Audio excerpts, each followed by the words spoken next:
In 1999, Vodafone acquired Mannesmann at a deal value of 203 billion US dollars. The deal made Vodafone the world's largest mobile operator at the time. In 2014, Facebook acquired WhatsApp for 22 billion US dollars. Time has proven that this was a good acquisition by Facebook. Acquisitions don't always go to plan. In the year 2000, we had the mega merger of AOL and Time Warner for a deal value of $350 billion. This deal is now the textbook example of how not to acquire and merge businesses. Are you a leader in a business looking to grow through acquisitions? An acquisition can bring significant benefits to your business. However, an acquisition will introduce risk to your business.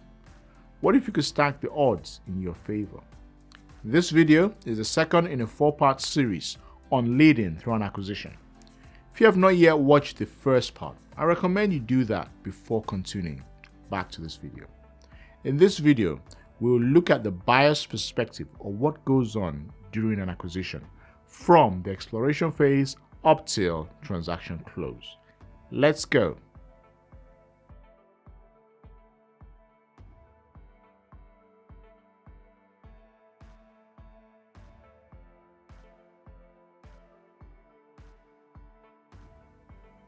In the previous video, in the Leading Through an Acquisition series, we listed the 5 main phases of an acquisition as exploration, heads of terms, due diligence, transaction close, and integration.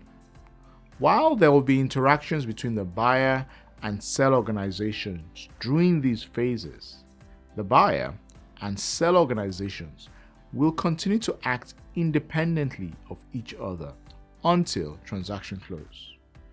To understand what is really happening, we need to investigate the buyer and seller perspectives independently and then understand how the interplay of these perspectives create the observable dynamics within the acquisition. The exploration phase from a buyer's perspective.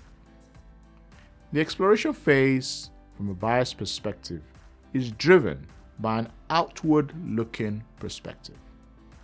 A perspective that motivates the buyer organization to look outside of their organization when searching for new opportunities. Leaders in the buyer organization will be asking questions like, what does the target organization have, which means we will gain from this acquisition? What can we showcase to organizations outside of ours to give us leverage in an acquisition? What could the target organization, the seller, be hiding? What can we hide from organizations outside of ours to give us leverage in an acquisition?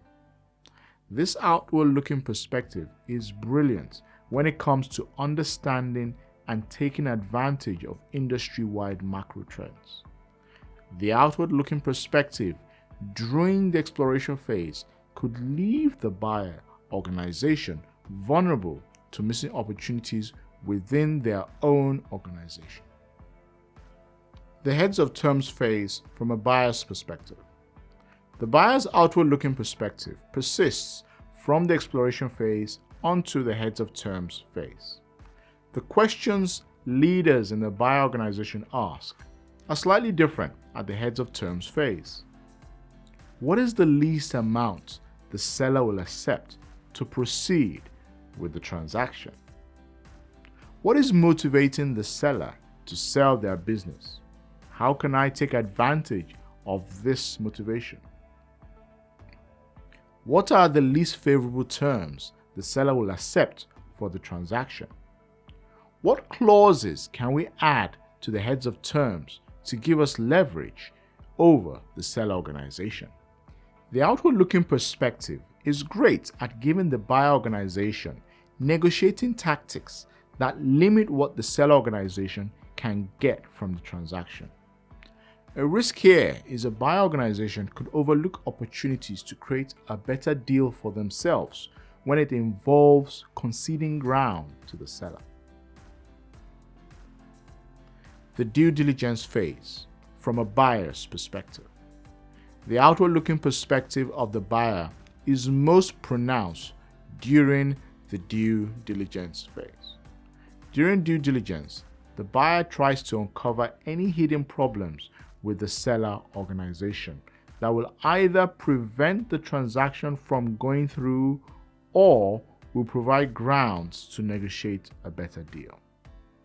Dependent on the size and nature of the deal, due diligence could be a forensic investigation of the seller's business by the buyer's organization. The questions leaders from the buyer organization ask during the due diligence phase are a lot more specific and directed. Questions like, show me evidence of the seller's revenue for the last 3 years. Show me evidence of what the seller's customers think of the service they receive. Show me evidence of recurring costs for the seller's business over the last 3 years. Show me evidence that the growth projections in the seller's business plan are realistic. Once again, the outward-looking perspective is needed for this forensic and critical phase of an acquisition. Negotiation from a buyer's perspective. Negotiation is always taking place during an acquisition. There is the obvious negotiation that takes place. For example, negotiating the valuation in the heads of terms. There is also the subtle, less obvious negotiation that is always taking place. Minor things like where will the buyer and seller meet to discuss the acquisition is a negotiation. Meet in the buyer's office. This could imply the buyer has the upper hand. Meet in the seller's office. This could imply the seller has the upper hand. Meet in a neutral location. This could imply that the buyer and seller will be willing to compromise. It could also imply that neither the buyer nor the seller is able to drive the acquisition process. During an acquisition, everything is a negotiation. Negotiation is driven by two forces. The first force that drives negotiation is logic. Logic asks questions like, how much will the transaction cost to complete? How much do we stand to gain from this transaction? When will the transaction close? What roles will be redundant once this transaction is complete? Logic drives negotiation by asking questions about facts and figures. These are the facts and figures needed to get a positive, factual outcome from the negotiation. The other force that drives negotiation is emotion. This is the often overlooked force in many negotiations. Acquisitions are driven by people. As people, we are not totally rational, purely logic-driven individuals.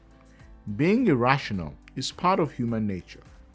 If everything you did made sense, you just wouldn't be you. With acquisitions being so important to those who lead the buying and selling organizations, there is a streak of irrationality that flows through an acquisition. This irrational, emotional force asks different questions. Questions like, do I like the customers of the seller's business? Does the seller's business reflect what I believe? Do I like the leader of the selling business? What do I feel about the seller's business? Emotion drives negotiation by asking questions about beliefs and biases. These are beliefs and biases that drive leaders to an acquisition that they like and feel happy about, even when it does not make financial sense. There you have it. A quick look at the questions being asked by the buyer from the exploration phase up till deal closure. We have seen that there are rational questions being asked. There are also irrational forces that influence the outcome of an acquisition. Do you want to know more about a specific area covered in this video? Please leave your questions in the comments below.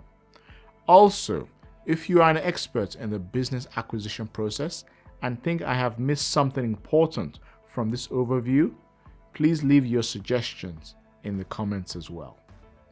If this video was of value to you, please like and subscribe.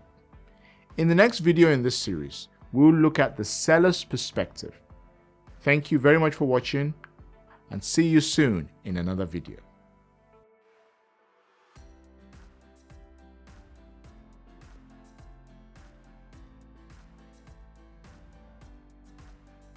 Are you ready to take change leadership to the next level? Register for our online course, Leading Complex Change. The Leading Complex Change course provides leaders with the insight needed to get things done in a rapidly changing and complex world.